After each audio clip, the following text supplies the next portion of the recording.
शादी चलू घोरहवा में रानी मुहावा देखई हमटे कोरावा में रानी मुहावा देखई हमटे कोरावा में काहे होई जाई शादी चलू घोरहवा में काहे होई जाई शादी चलू घोरहवा में।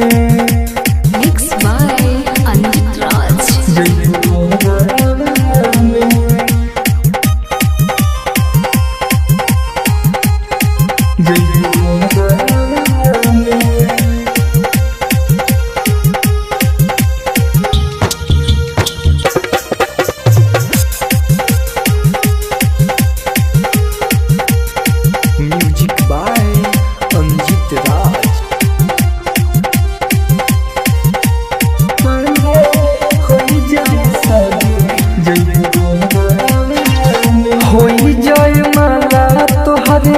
लोग सब झूठी ओही दिन रानी तोहसे साथ हमर छूटी होई जाय माला तोहरे लोग सब झूठी ओही दिन रानी तोहसे साथ हम छूट जाइबू पियावा के संगे बैठी कोदावा में जाइबू पियावा के संगे बैठी कोदावा में कतले होई जाई शादी जाइबू भोदावा में काहे होई जाई शादी जाइबू भोदावा में।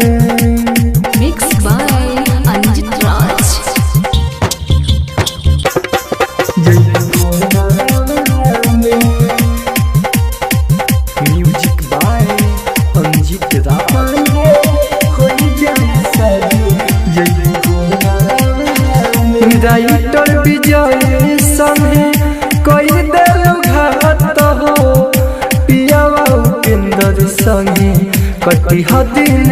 रात हो नीति सा दीवाना संगे कोई दिल घात हो अंजित राज संगे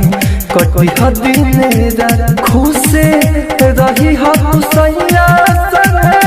घरवा में खुश रही हो तू सैया घरवा में काहे होई जाई शादी जाइबू भोरवा में काहे होई जाई शादी जाइबू भोरवा में। Recording studio contact number 7982720011।